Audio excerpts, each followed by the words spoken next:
This lesson is going to be about the bow, but we will begin by using a stick because it's the simplest object on which we can experiment and learn about the principles of our hold, the position of the fingers, matters of balance and pressure. Let us start by trying to balance it at the middle point.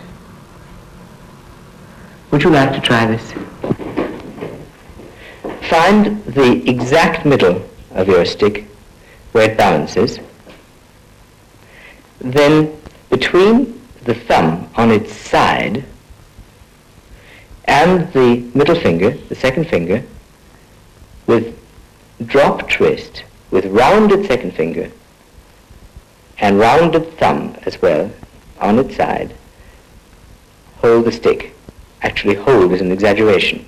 Just keep the stick from falling. Little Karen, your little finger is pointing straight out. Try to put it on top of the stick now. And the first finger, let it lean and embrace the stick. The fourth finger is too far on top of the stick. It should be a little behind, just nearly at the top. And the space between the fingers must be approximately equal. They must be very soft, the whole hand must be hanging, no tension anywhere at all, because you don't need it to hold the stick in the middle. That's not bad at all for the first time, Karen.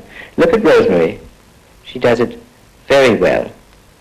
Rosemary, can you move the hand down to begin moving it down to its normal position and see where you begin feeling the weight of the stick in the little finger where it begins balancing it. You see? The sooner you feel that, the more sensitive your fingers are. Of course, they must remain sensitive even at the very fog. And there the weight is the full weight of the stick in the hand.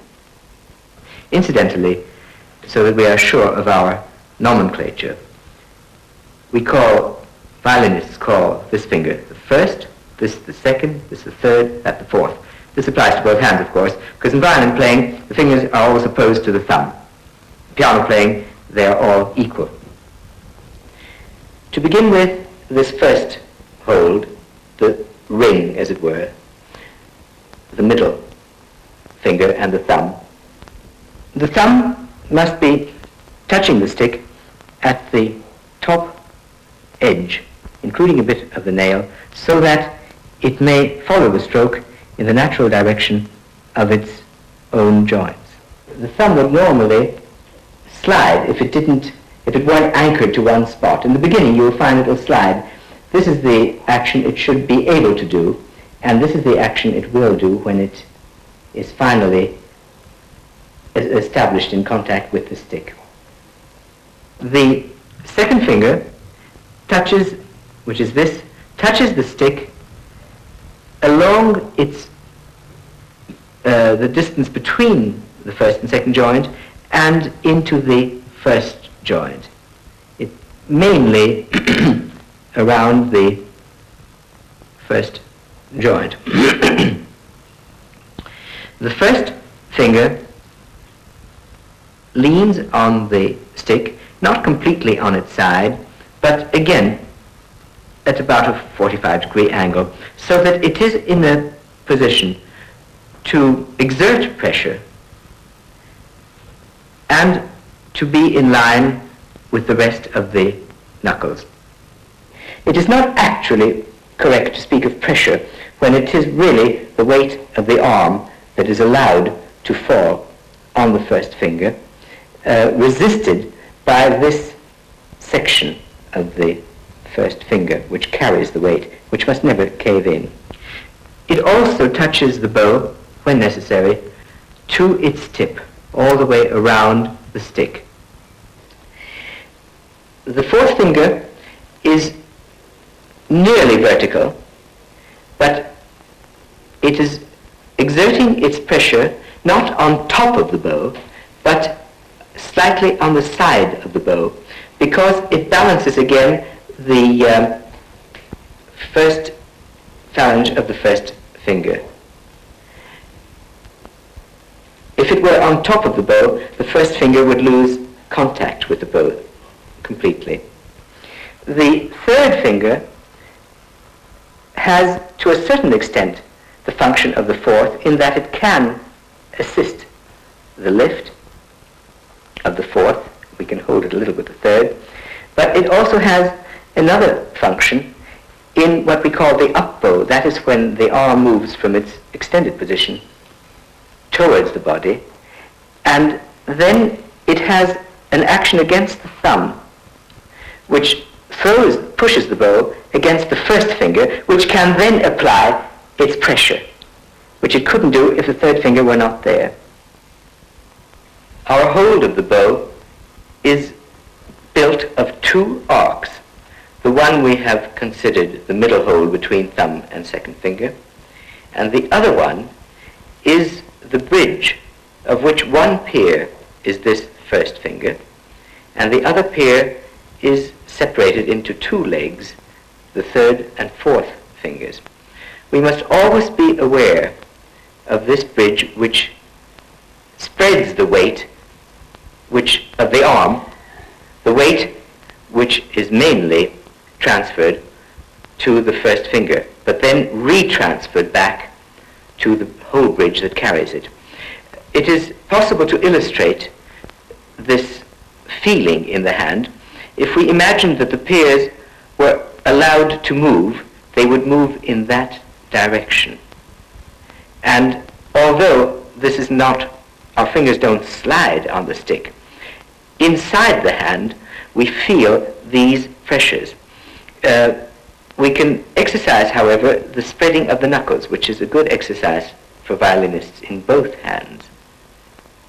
Sometimes the first finger is more closely bridged, as it were, with the fourth finger, at other times with the third finger, and often with both simultaneously. It is necessary to remember our basic principle of space. There must be space between the fingers, space in this way through the circle, including the thumb, which allows each finger to act in its own particular way. The angle of the knuckles is at almost a 45-degree angle. This has several reasons. Our main articulations in the wrist and the knuckles, if we held an object normally, are vertical. This would not do for violin playing, where we are concerned with a continuous stroke, a melodic line. This involves a horizontal motion. Therefore, we bend our knuckles and wrists slightly to give us the advantage of the stroke, keeping the thumb at right angles to the stick. There is another reason for this. The fourth finger, with its shortness, must be, as we said, almost vertically on top of the stick. Whereas the first finger, this joint, this, what I call the phalange, must be approximately in its resting middle normal position, horizontal, which means that the hand has to rise from the horizontal of the first finger to the vertical of the fourth. This accounts for this bend. A third reason for this angle is the position of the hand when we play at the point. That is, when the limb is at its farthest from the body, its outstretched position, in contrast to its folded position when we approach the frog or the nut of the bow, where it is nearest the body. Our balance must be equally secure, both in the position of the wrist when it is bent in the folded position, as when it is at the end of an extended arm. This involves great flexibility. The flexibility of the pressure and the lift in either the down bow direction, going into the extension, or the upward direction going into the fold. And that happens along every smallest segment of the stroke. Flexibility is required in many ways, as not only pushing and pulling and lifting, but also in circles. In circles which take us from one string to another, or take us from one stroke into the next, or in very complicated ellipses and circles involved in connecting the two halves of the bow. To test the softness and flexibility of your fingers, it is a good idea to hold the stick vertically, raise it with your fingers and the wrist to maximum height, and let the weight of the stick carry your fingers and wrist down. Invert the pose, raise the stick, and let the fingers fall with the stick down. When you are assured of the finger's flexibility, try moving the stick horizontally with fingers and wrist, and vertically. Then combine the two actions, moving the forearm, moving the arm a bit, so that you form a circle. This is a combination of the vertical and the horizontal. You can also circle in the other way, of course. Take the bow, the stick at this time, in the middle, so that when you place your fingers on it in the correct position, there is no strain on the fingers at all. It's automatically in balance. Now, raise the stick up in the fingers into the knuckles, into the folded position of the fingers, so that the stick actually touches the inside of the fingers all the way. And then straighten out the fingers, let it fall. Again, do the same thing, raise it right in, and lengthen the fingers. That's fine. Do the same thing, moving the hand a little off-center towards the fob or nut, so you feel the weight of the stick, and do the same thing, raise it. This way, you not only do the flexibility exercise, but you feel the balance of the bow and the fingers. Of course, we do not play the violin in the vertical direction, so I would like perhaps Garen to test David's flexibility in the horizontal direction by holding on to one end of the stick and pulling his fingers backwards and forwards, pushing and pulling the stick. That's right. Pull. The fingers should remain in the same place and be very flexible, just holding enough to not to lose their place, but flexible enough to be moved. Now, this is a crude way of testing, thank you, a crude way of testing the horizontal flexibility of the fingers by pulling and pushing. I'd like to see if your fingers are sensitive enough to react to gravity doing the same thing. Hold the stick vertically in the normal middle position. Now push the stick up with your fingers and wrist alone, straight vertically, and let it fall, pulling the fingers and the wrist with it.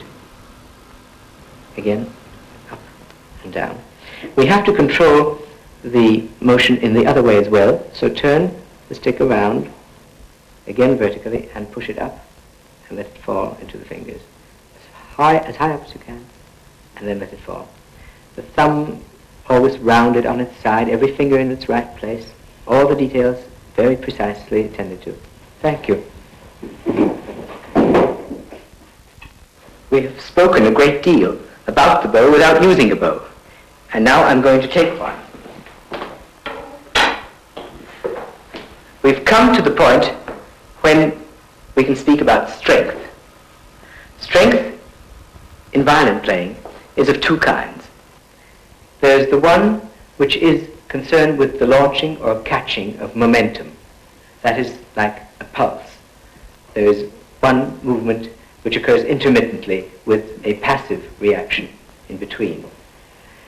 Then there is the other kind of strength, which is required for prolonged continuous effort, as when you may be pushing or pulling a heavy load up a hill.